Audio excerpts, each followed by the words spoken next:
ঘুমাইয়া সঙ্গে একটা কুকুর নিয়া ওই আসহাব গুহাবাসী বলে লক্ষ্য করে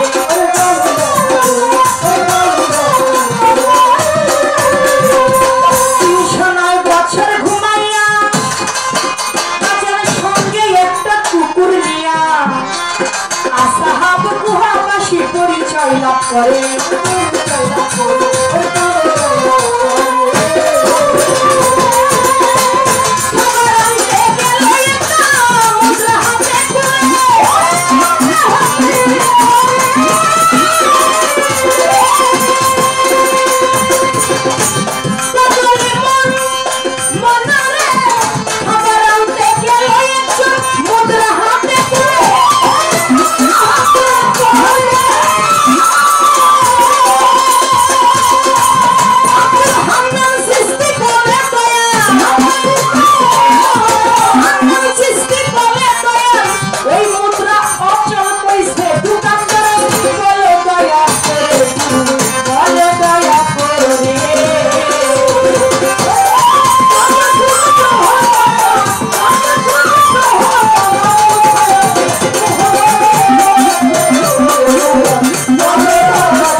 আমরা এই ঘটনাটা অনেকে কিন্তু পড়েছি।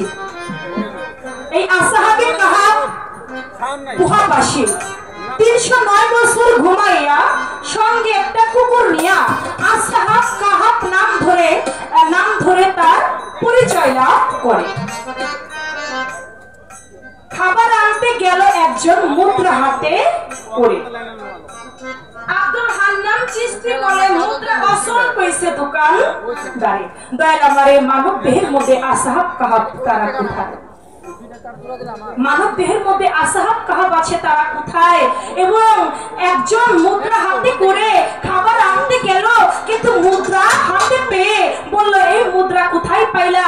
এটা তো এখনের মুদ্রা না, এটা তো 300 বছর আগের মুদ্রা।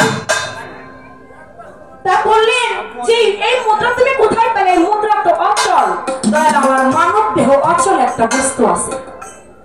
আমার মানব দেহের সেই অচল বস্তুটা কি? এখান থেকে আপনার কাছে আমার বিষয় রইল, আশা করি সুন্দরভাবে জবাব করবেন। আমার দয়াল গুরুজি আমার কাছে 9টি বাতুন সম্বন্ধে জানতে চেয়েছেন। 9টি বাতুনে 9টি প্রশ্ন করা হয়েছে। সেই 9টি বাতুন কি? একটা হচ্ছে গঞ্জমুখী, জামাদা, হায়ানাত, নাবাদা এবং মনি, আলকা, মেসকা, জলিল, তেফলে কামেল। এ হলো 9টা বাতুন। এই 9টা বাতুন ঘুরে কিন্তু আমরা এই জগতের মধ্যে এসেছি। আমার সনাতন ধর্মে বলে 84 লক্ষ যোনি ভ্রমণ করে পেয়েছি এই মানব জন্ম। তাহলে এই যে গঞ্জমুখীতে যখন ছিলাম তখন ছিলাম কোথায়? আল্লাহর কাছে। আল্লাহ পাক প্রশ্ন করলো, কি প্রশ্ন করলো? আলাস্তু বিরাব্বিকুম, হে রূহ আমি কি তোমার প্রভু নয়? রূহ সেদিন বলল আনতা আনতা, তুমি তোমার আমি আমার। আবার প্রশ্ন করা হলো আলাস্তু বিরাব্বিকুম, হে রূহ আমি কি তোমার প্রভু নয়? একে একে যখন প্রশ্ন করে রূহ স্বীকার করে নেয়, ইয়া কালুওয়ালা আপনি আমার স্রষ্টা, আমি আপনার সৃষ্টি, বলবো আপনার আরাধনা। সুবহানাল্লাহ। গঞ্জমুখীতে যখন ছিলাম তখন প্রশ্ন করেছিলেন আল্লাহ পাক যে আমি কি তোমার প্রভু না?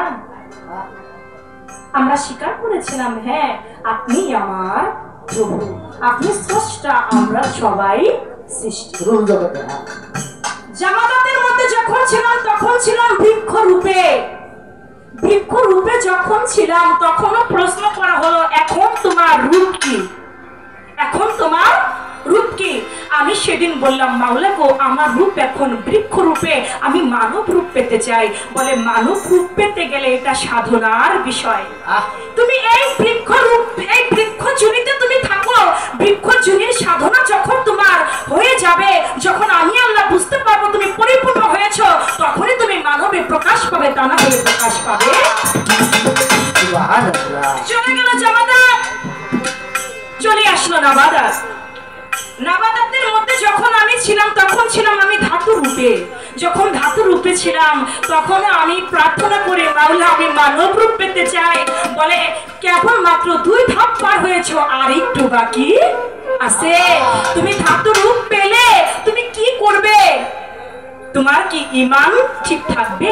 ঈমান সম্বন্ধে প্রশ্ন করেছে। আমি আল্লাহকে বলেছি মাওলা গো আমার ঈমান পরিপাক থাকবে, আমি আপনাকে ছাড়া কাউকে কখনো আমি শরীক করব না। এমনি ভাবে চলে এলো মনি আলগা নেজগা জনিন তেফলে কামেল। এমনি ভাবে ঈমান সম্বন্ধে আমার আমানত সম্বন্ধে আমার আল্লাহ পাক জিজ্ঞাসা করে।